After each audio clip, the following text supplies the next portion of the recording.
Good day, my name is Erich Schoeman.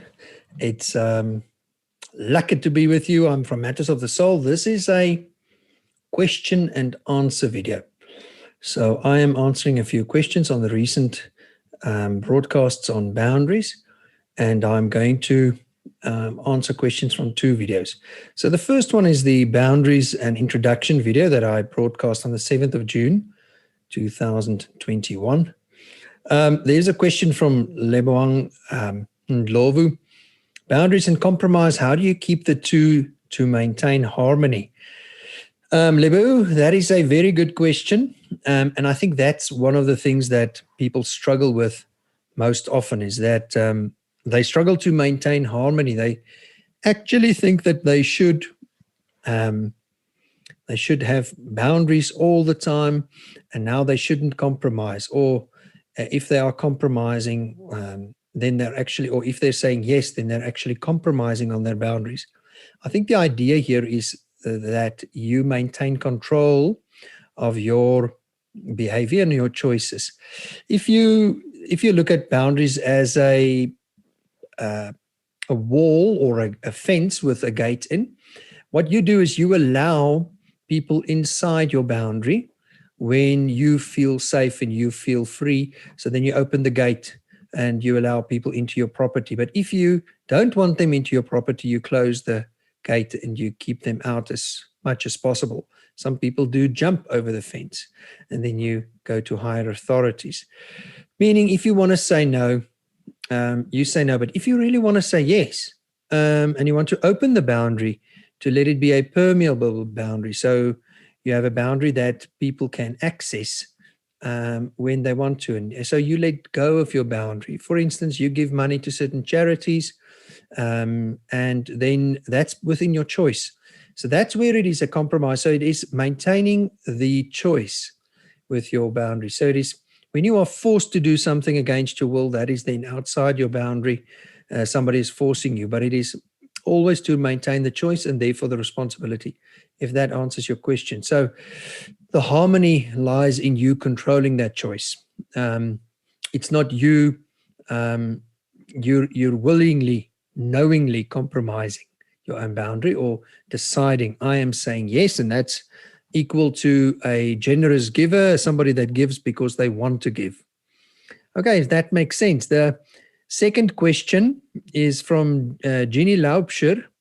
Gennie Laubsher. Thank you for sending a question.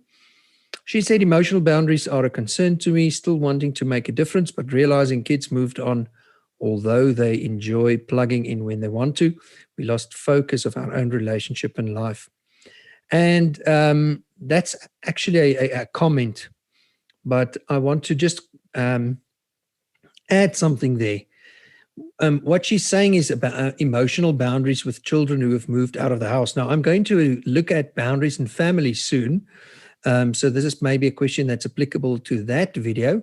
But if you look at emotional boundaries are redefined with your children now. So they're not gone, they're just redefined and as a more of a distant relationship. So, when we have children, we raise them up in order to be independent, not fully independent, that they do not need any other person's or any other human contact, just interdependent. So we want to have them interdependent on us and dependent on the Lord mostly, but we people need each other. So when your children leave house and there's some distance created, then that leaves an emotional gap, that leaves a grieving process.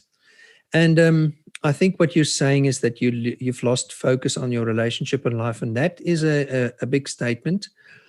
And it's kind of highlighting the importance of focusing on your marriage during the years that you have the children at home. And I just want to say that is incredibly important, is to focus on that relationship.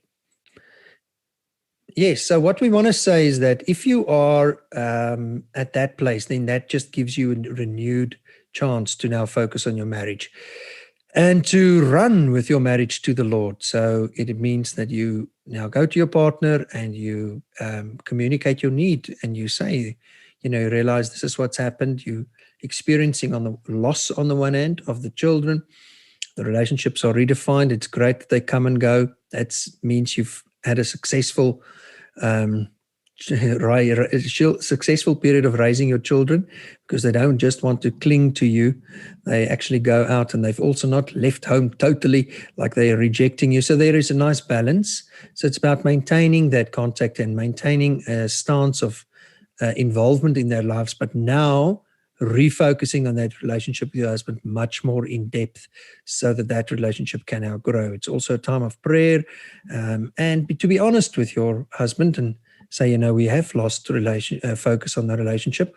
And focus on life means you now moving into a new phase of life, and it's about finding a new role and finding from the Holy Spirit what is your next role. Because obviously you've spent years with your children now, and now it is, Lord, I've got more free time if you have. How do you want to use me? And that is something that's wonderful. The Lord can now use your latter part of your life in a very productive way. So I do hope that you find that sense of purpose. Then there's another one, the questions from boundaries in marriage, the one that I recorded recently. Antoinette Fereirra said, my partner, that's her husband, wants to fix our marriage after 28 years of infidelity, which I found out to my shock last year. He's adamant that he wants to heal. He wants us to heal. I think that's just a mistake. But he refuses to give me any passwords to his accounts or any toelaag, that is any maintenance. As a homemaker, this is so difficult for me. If he truly wants us united, why does he want to keep this private? He says he will tell me Wednesday when we will see a financial person. Why wait until then? It shows me he just wants to do this on his terms. I told him if he does not give me access before Wednesday to show me he trusts me and wants to be one, then I'm finished. It's 8 months since I found out about his infidelity. I've given him forgiveness, and it's a very sore road to heal, but this is a deal breaker for me. Is this a good boundary to give him time to tell me before Wednesday, or am I being unreasonable? Well, I'm sorry, I'm only answering this after Wednesday.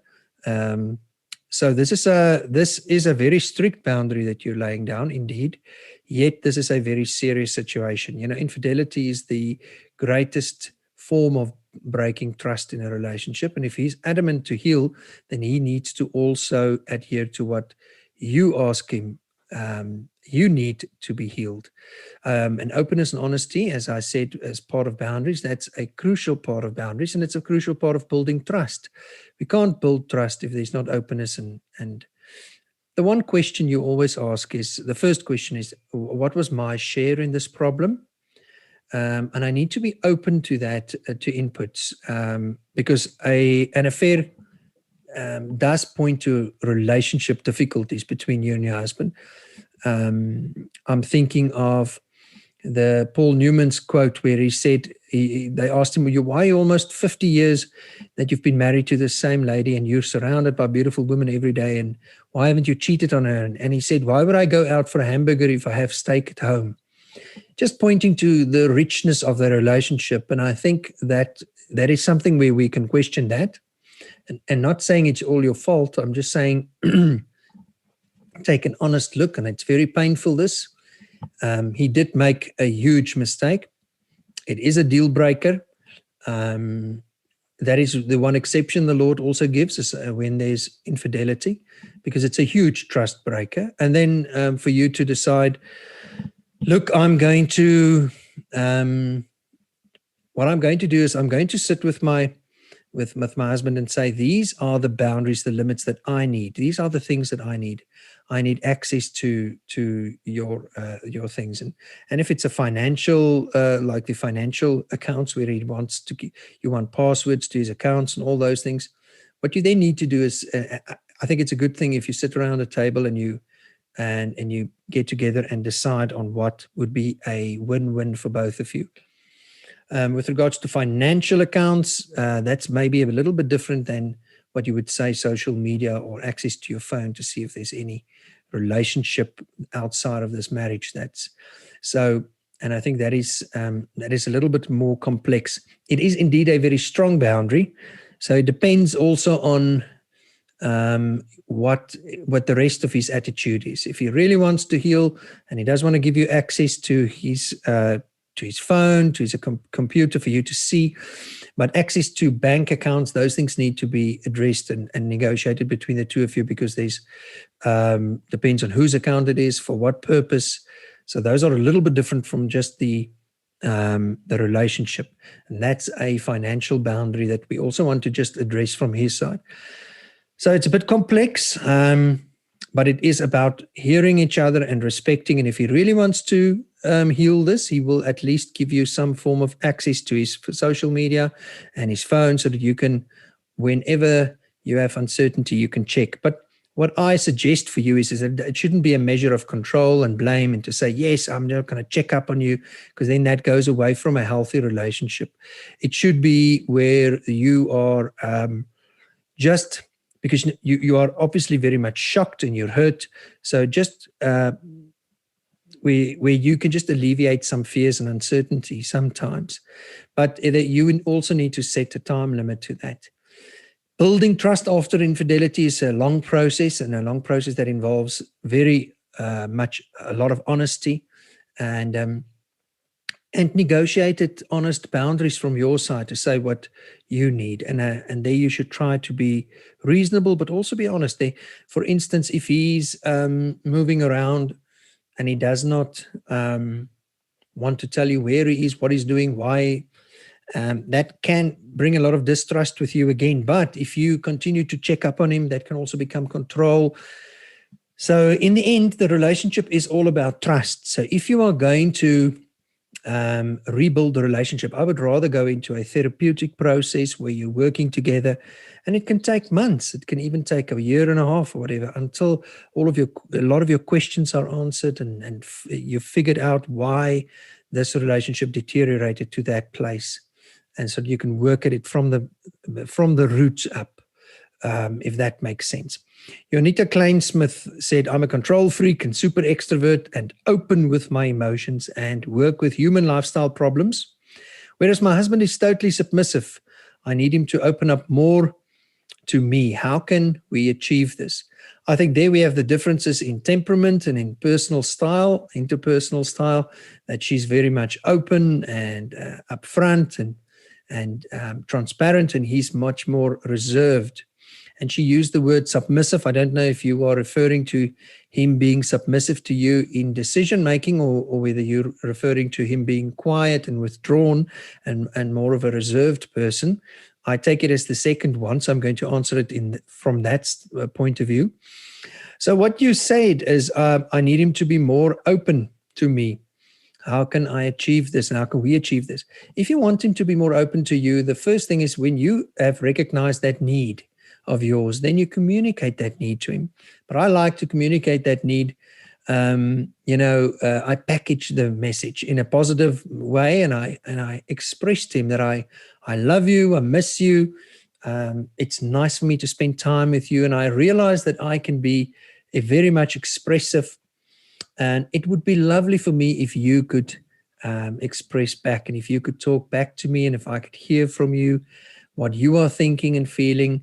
I need to hear from you. It would be lovely to connect with you in that way. So you give him that message.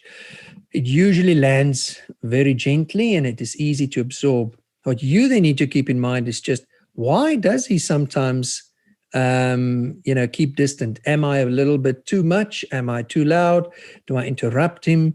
Do I talk too much? Do I give him a chance to talk? Because what I found is, when I started out in marriage, I was also the more quiet one. My wife was the talkative one. She would talk for an hour straight, and I would not get a chance. So I asked her about this, and it was important that we play tennis. We don't play golf. I like that analogy. Golf is just you hitting the balls, whereas tennis is you wait. You hit, you say something, and you wait for the other person to respond. And if he's a thinker, not a talker, and a doer, what he then does is, for him, thinking is doing. So you need to ask him his thoughts and wait for him, because he's going to think of how to formulate this. A nice way is then for you to, I would rather make an appointment with him and sit and wait, because you need time, and encourage him to talk to you. Ask him, say, it's not that you want to probe all the time, but you'd like to connect to him. I think it was important for me as a more quiet person to realize that my wife cannot mind read and that she needs me to express my thinking. Um, Sometimes if she asks me to make a decision, though, then I need to think about it first because she thinks through talking. Whilst she's talking, she's thinking. But I need to go and get a quiet place and think about it. And then I would ask her, I'd need some time to think about it. I'll come back to you in an hour. So we've arranged that, knowing that I'm a bit different from her. Sometimes I ask her, can we talk about this again tonight? And I'll do some thinking about it.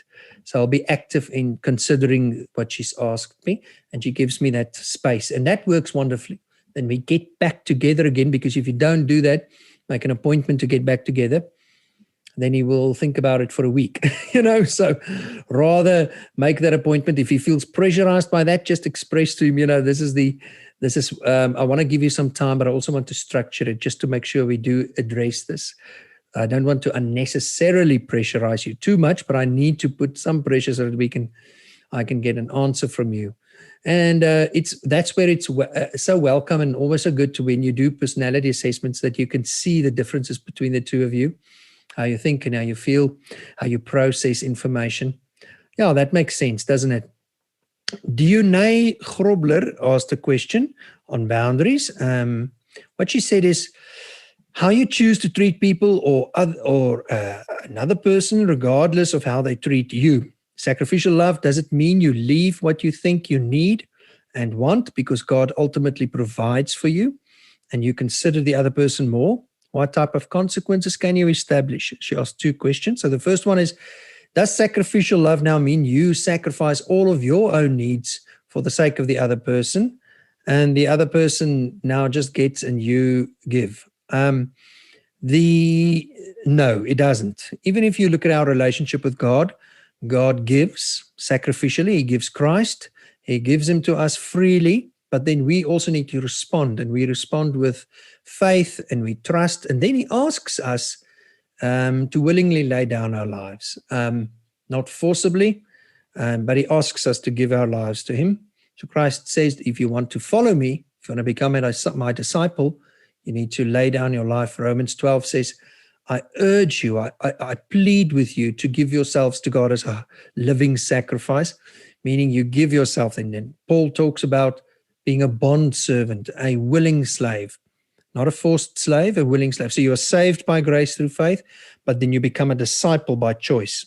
So meaning, when you do sacrificial love, that is a choice, but it doesn't mean you don't ask something, but you don't force your partner to give. It's a choice. So both of you choose. So meaning that this connects with what you're asking. There's, if God then supplies all my need, does it mean I don't have needs of my partner? No. God uses your partner to supply some of your needs. So, your need for touch, your need for sexual intimacy, your need for words of encouragement, your need for deeds of service. God uses your marital partner and the body of Christ and the world around you to meet your needs. But so you are dependent on the Lord obviously for salvation, for being infilled with the Holy Spirit, for being under the control of the Holy Spirit, meaning you will then exhibit the fruit of that control, and that's love, joy, peace. And you're in need of the Lord to help you to walk by faith, to walk in the Spirit, to follow him, so that you can show the love of Christ, so you can bathe in the love of God for you. And you trust God for finances, you trust him for all those things, but then you express to the marital partner that is in your life, that he's given you, to ask him for love and for care, and you decide to also give sacrificially because the Lord has given to you, so you give to him. And if that makes sense. So it is all by choice, and it's not forced. Both of you give by choice, but the Lord uses you both in each other's lives to fulfill the needs that you have. So it's not just that you're on your own. There was also questions from boundaries, the introduction, that I missed. I just realized I missed two questions.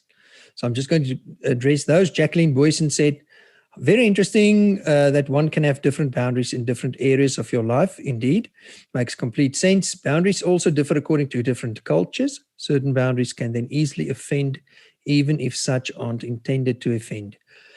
Exactly, yes. And that's where cultural sensitivity comes in, and education to educate yourself about cultures. In South Africa, the melting pot of cultures, we really have a lot of different ways to address human behavior. So it will benefit you to study other cultures. The other day, I gave an example to one of my children, and we said we took some African people with us camping, and it was wonderful. But I told her, if you ask for a wet cloth during a meal and you ask somebody to pass it to you, you do not throw it in the African cultures. You fold it nicely and you stand up and you bring it to that person by hand and you offer it in a very kind gesture. And that otherwise it's disrespectful. You don't throw a wet cloth to somebody else. And she said, "Oh goodness, I threw it to my one friend." And that just showed us, we need to be aware of how to communicate. So when you are going to set a boundary and you're going to set it to somebody in a different culture, you need to explain yourself a bit more from where you're coming. And you also need to listen to how they are understanding it and ask questions as to how they understand your boundary. I see that with people who work for me as well from different cultures, that I have to ask questions, especially if there's a language barrier as well. That's a minefield of misunderstandings. Okay, and then we have a question from Tamlyn Matthew. She said, God said we must obey our parents and we must also do to others what we want done to ourselves. Can you please share boundaries with parents as a young adult? Okay, so I'm going to address that in boundaries and families, like we said, but I want to say something there. Yes, there's again the seeming contradiction or the seeming conflict with you must obey your parents, but you also need to have boundaries. I think the important thing is if you're a young adult, you're a young adult. Being an adult means you have more freedom and choice and therefore responsibility than what you would have had if you were a teenager, under their care, underaged, but now you've come of age. You are an adult person, so you can make your own decisions. If you are financially still dependent on your parents, then that means you still have areas of dependency on them, but there are lots of choices that are now your own to make and boundaries of your own to manage. So what you do is, if you are an adult, a young adult, and you still stay at home, respecting and obeying your parents does not happen the same way that it used to. They do not control your time anymore. They do not control your choices about a lot of functioning, about your friendships. They don't control your choices about personal care, any of those things like they used to. They don't have executive control over you anymore. What you do is they have contextual control, meaning you are living at home, so you just respect some of their home boundaries. For example, if they ask you not to have loud music after 10 on a Friday night, or not to bring 20 friends to your house and have a big party when it's their house. So they have that kind of limit. And if they ask you as courtesy and out of love, just to tell them where you are, when you're going to come back, that's all part of courtesy, but it's within your boundaries to choose that and to respect, to control that. So the control is no longer there. It's become an adult relationship. With finances, though, if you are dependent on them, then they have a certain amount of say, and there needs to be some kind of negotiation between the two of you to say, okay, I'm living here. I don't earn money now as of yet, so this is how I'm going to contribute to the household, being an adult, if that makes sense.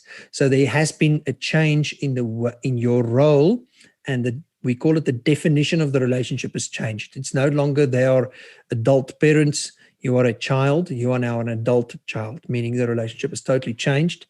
So you need to contribute in whichever way you then can and work out a win-win. Even if you have to borrow money from them and later pay them back, that also gives you a little bit more control. Some people don't like that. I don't want to pay them back later, but they forget the control and the blessing that it gives them to be able to do that. Okay, great stuff. Please post questions, bombard me with questions, and I will try to answer them in similar fashion. Okay, God bless, and we'll speak to you again. Bye.